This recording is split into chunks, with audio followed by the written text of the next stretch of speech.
Hi everybody, this is the ServiceNow guide. Today I'm going to demonstrate how to use a GlideModal within a UI action. In this example, I've created a very specific scenario. Let's say that you have a change request that's already in progress. Sometimes you may need to send it back to draft because you missed something. It happens all the time. But to enforce good process discipline, you maybe want to require a comment explaining why, with a little pop-up window reminding you that, hey, just think about this before moving it back to draft. But also, if you are going to, there is a comment required. This is where GlideModal comes in handy. So with this example, we're going to be touching on a few different technologies. This will be one, a UI action, or a button for short, a business rule, which is a server-side script execution, a UI page, a client script, and a script include. So let's go ahead and get started. Alrighty, so the first thing that we have to do now is create that UI action. And that UI action is just another word for a button that's going to hang out up here. So let's go ahead and begin with that. So let's type in UI action, and we're going to be looking for the one under system definition. And then we're going to just go ahead and jump into new. Whenever you're naming a UI action, it's probably just best practice to name it after whatever verb you're doing. You don't have to make it super long-winded, just enough context to know exactly what that button does. In our case, we want to send the change request back to new. So why not name it send back to new? Now we have to specify the table, and that is the change request table. Once we have these filled out, we now have a button that is going to be on the change request table. However, if we saved it right now, you wouldn't see a button. And that is because you have to actually specify exactly where that button belongs. And so we are going to make that a form button, meaning that this button appears here on the form. So now if we were to save it, we would have ourselves a button. However, this button wouldn't do anything, and so we need to add a little more information. So first thing we're going to go ahead and do now is we're going to make it client callable, as well as we are going to write a little bit of JavaScript. This JavaScript, what it's going to do is it is going to create a function, and that function is going to be essentially a list of instructions, and that will be to launch our GlideModal that is meant to send something back over to new. So let's go ahead and start writing that. And if you don't know JavaScript, that's totally fine. You can just follow along and you will be all set. So let's start with function, launch send to new modal. And then we will create an open bracket, and that's just an open bracket. Just says, hey, throw all of the instructions in here. So we will now create GlideModal variable, and then call the constructor for GlideModal. And this is where we put in the name of our UI page. We haven't created one yet, but that's okay. We will just put this in for a placeholder. So send to new modal, and we're going to close out this instruction. And then the next piece is gm.set title, send back to new. And then finally, we're just going to add two more pieces, and that is set preference, sysparm, sysid,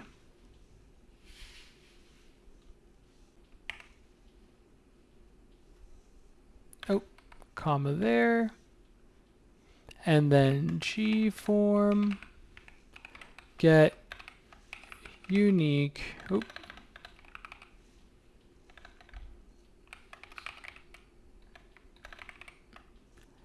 value.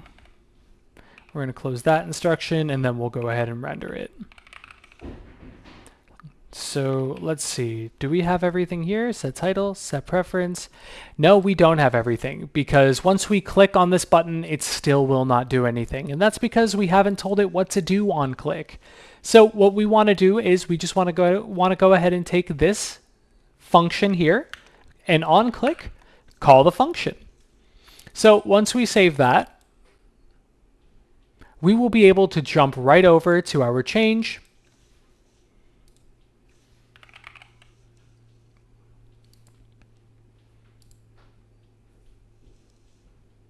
And once we are in this change, you can see that we have the send back to new button. Right now, we have a button that is calling a UI page that doesn't exist. So this is the progress we've made so far. You can click on the button and a pop-up will appear. And that pop-up will be named Send Back to New. However, nothing actually exists under the name Send Back to New, and we're going to go ahead and start creating that right now. So the progress we've made thus far is we've created a UI action, and we've written our JavaScript to go ahead and pull up a UI page if one exists under that name. So let's go ahead and provide ServiceNow the context we need.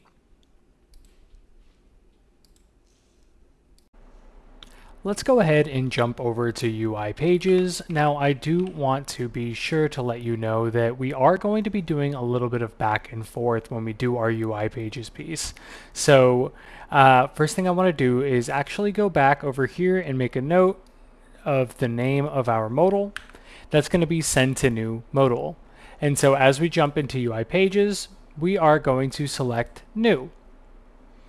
We will name this the name send to new modal, and that is going to be that piece that we called previously in our script. So leave all of this as it is. However, there is going to be this piece of HTML, and it is a little bit of an ugly thing to write.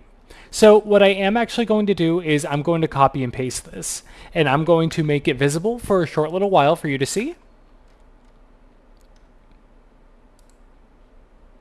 But I'm also going to provide this on our description and perchance probably in the top of the comments pinned as well. So take a look at this, take as long as you need, maybe pause the video, or just go ahead and copy and paste it should I have remembered to leave it to be copy and pasted. Perfect. Alrighty, we will minimize this. Now our next piece is that we have a client script. However, one important thing to note is that in our client script, we're actually going to be calling a script include. That way that we're able to run operations on the server side. Right now, I'm setting this to admin view because I'm using a ServiceNow proprietary instance. If you do want to set this view to any particular audience, just make sure that you have your role in mind when you're doing so. But anyways, so before we jump into the client script, what we're actually going to do is we're going to jump into the script include and talk about exactly what we are doing here. So let's save this. But first, take a look at our change and see the progress that we've made. So if I jump over to this and I select send back to new, look at that. That looks fantastic. However, right now it doesn't do anything, but we're going to get to that. Oh, really quickly, we're just going to go ahead and back it right up and go over to our script include because we forgot one crucial detail, and that is we need to enable Glide Ajax. So I just enabled it, but I want to make sure that you folks who are following along can enable it. So make sure that this is Glide Ajax enabled. Otherwise, when we call it, you aren't going to be able to actually use it. So now that is saved, we can go ahead and get started back on our UI page. Alrighty, so what I'm going to go ahead and do is I am going to jump over to the UI page, and I have already put in the client script, and the reason is because it's super loaded, and I was just going to copy and paste it anyways. So with this, I'm going to have you take a look at lines 1 through 65, pause here, take a look at everything, and then afterward, we're going to go from 65 to the bottom. In addition to this, I'm also going to have this code available in the description, so don't worry if this is a lot to type. However, this is all available for you to see now if you did want to just go ahead and follow along. So from 65 down, we have here. Perfect. And so what we now have is we have the HTML and we have the client script. So this is the front end, and this is a little bit of the functionality, or that verb, really, that action that happens when you do interact with that front end piece. So once you have all of this together, and now I do just want to show what Glide Ajax does, and this is where we have it. Glide Ajax essentially calls that script include, the one that we wrote earlier, and particularly that revert to draft function that we had here.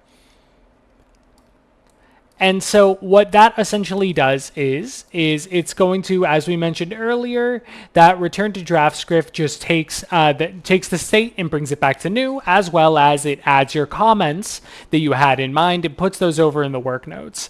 So now that we have everything together, let's go ahead and press save here, and we will go over to a change.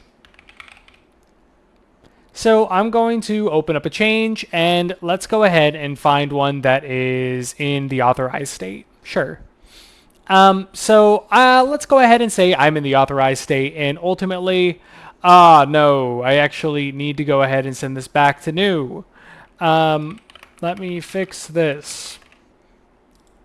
So as I select submit, what's going to happen is it brought us back to new, but it also had our justification written there. So that's absolutely everything we needed. What we needed here was we needed a UI action that would open up a modal and it would give us a prompt. And that is, please provide a brief reason this comment is required and will be saved to the record. Okay, awesome. So we did that. Done. And then once you hit submit, that's where the UI pages client script sort of does a little bit of work, but it also calls that script include in to make sure that the comments that we wrote in are getting sent to this activity or work notes area, and that the state is being sent to new. So once we hit submit again, you'll see we get a nice little reminder. Hey, we moved from new to new. Sure. And there we go. So if you wanted to make this a little more, more refined, you could go back over to the UI action that we have, and that's send back to new. And we could start adding conditions. For example, one condition might look like this cannot be new, because why would you send something from new to new? And so on and so forth. However, I hope that this guide was helpful, and please feel free to comment if you have any other suggestions for how to go about doing this, if you have a better way to go about doing this. But I'm happy I was able to provide this for you, and I hope that you have an awesome night. Thank you so much.